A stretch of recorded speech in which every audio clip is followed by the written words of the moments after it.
Hello, gonna do another face off. Kids are ransacking upstairs, going wild. Pram ahoy. That's what you have for getting a daughter, you see. Not getting a daughter, you know, spawning one. Alright. Prams, baby this, baby that. Gee whiz. Today I've got an urn, well, part of the urn family. Crown and sword. It's got bar No.1 on the edge, on the side of it, on the shank. And we have got another Klas Tornblom from Sweden. And I believe this is one of the, well, I can't, you know, I'm not going to say one of their first ones or anything, but definitely one of their earlier ones, because they just got fancier basically as they went along. It was only a small outfit. They only went for, well, they went for quite a while, but I believe the fella died and then they carried on in a different kind of entity. But never had a bad shave from one that I've got a good edge. It's near Wedge. You can see that. Kind of near Wedge. Whereas the urn is nearly a full hollow. Little razors like this. It's relatively hard to get full. Well, it's not hard, but you know.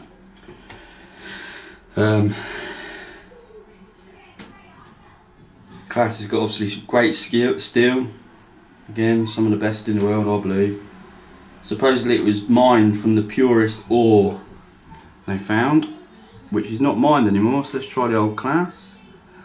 I don't know if you can hear that over the kids, hopefully. 2 days growth. And it is literally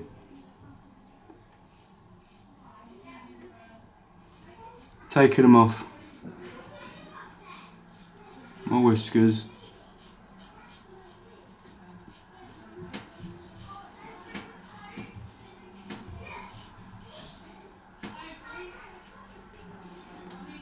Like, they basically are not there. It's very quiet, unlike the kids.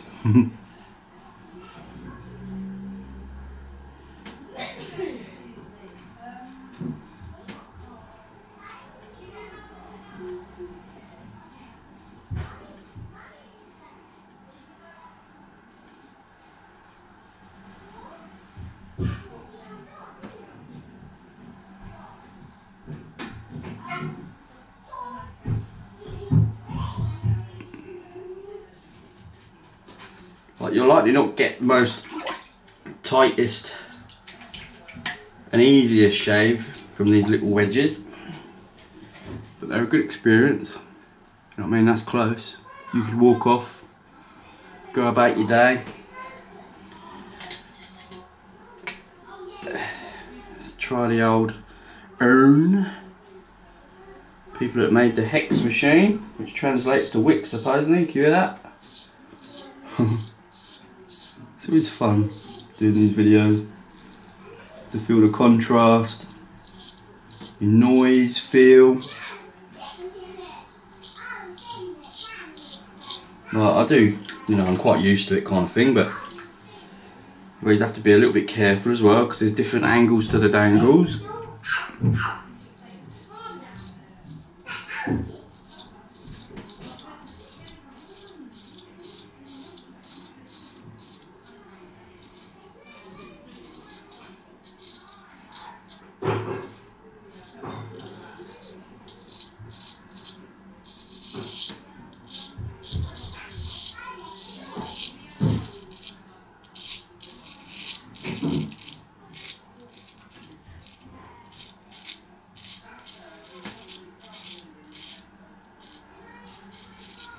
See, a razor like this little urn, it's a good razor to start with. Quite forgiving. Obviously you have to be very careful. Never not careful with a straight, basically. That's why I like them. But it's a good first razor. It's nice and smooth, tight shave, easy to weld. You know, this one's actually got a nice little box as well. I'll show you the box as well. Bar No.1. Crown and sword razor, solid and wild. It says import on it, so it's a bit easier to probably nail down the timeline of the razor with that import stamp, because it was probably a passage in time when there was embargoes, taxes, and where companies basically stipulated that they were doing what I think was called protectivism, like trying to protect their own markets, their own workforces, which ultimately, long term, never works, because we're in a free market, or at least we pretend we're in a free market. I don't think it's much free anymore. It's just full of massive conglomerates. But you know what I mean. Right, go against the grain, give it a whirl. I actually got a slight bit of irritation off of my last set of video, and I believe it was because the razor was too sharp. That's what I believe, because it feels like it's going to rip your finger off, and under the mag and everything, you can't see nothing.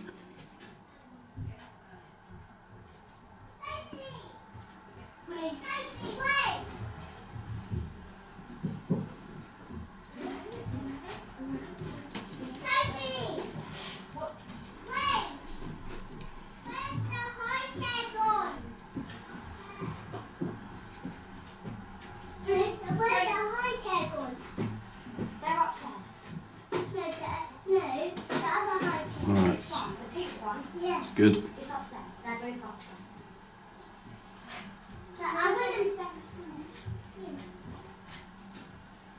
No.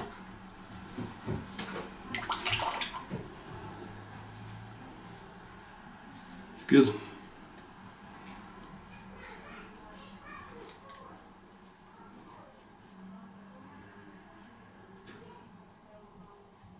It's always a bit harder wielding these little wedges on my chin, as I always say.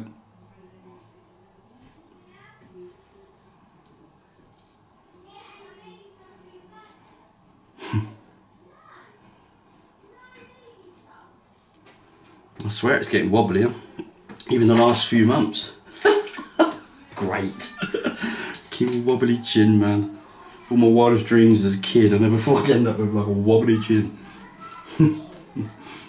But I guess if I carried on just shaving with my electrics or my cartridges, I'd have never really known. It's only when you kind of do stuff like this, you realise you're paying attention to things. And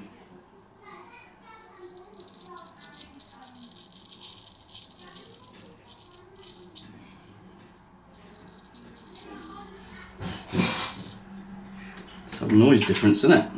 It really is.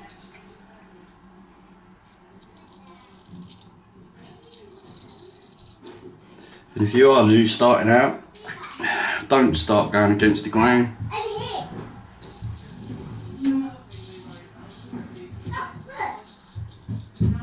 For God's sake, practice with the grain for a good few months. Because it definitely is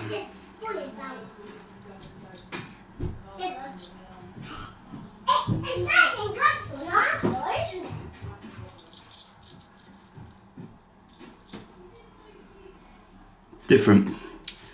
Definitely is different, do you know what I mean? You have to pay a bit more attention. You know, you can get what I call a tiny bit more judder, which you just have to be more aware of. And again, practice makes perfect, doesn't it? Well, I'm gonna love you and leave them, because kids are going mental and they're only going to get more amped. If you've got kids, you know what I mean. Got a little lad around with my daughter and one of my daughter's sort of elder girl mates. Poor little lad, like he's been dragged into baby hell probably. Brilliant. Right, same old jazz, pack down. Dry everything off, strop, make sure everything's dry after that. Use my old jeweller's cloth, give it the final kind of dry, and just get off any sort of stains that can happen when you're shaving, because some of these sort of older high carbon steels, I find sometimes they can even get a tiny bit of like watermark as you're shaving, which I believe is just sort of like the carbon within it, I think, in the forging process. It makes no difference to the razor. Alright, so the winner today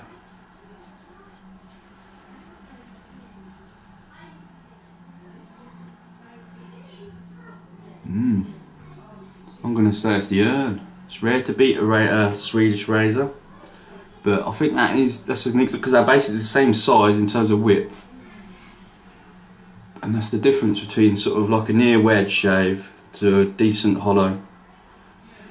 But then I say that, and you can get really tight shaves with some wedges. I find sometimes they take a little bit more time on the stones. You know, if I was going to keep that, I'd probably take it back to the 5000 and give it a few more whirls and refine the edge. Right, that's it. I love you and leave you. Toodaloo.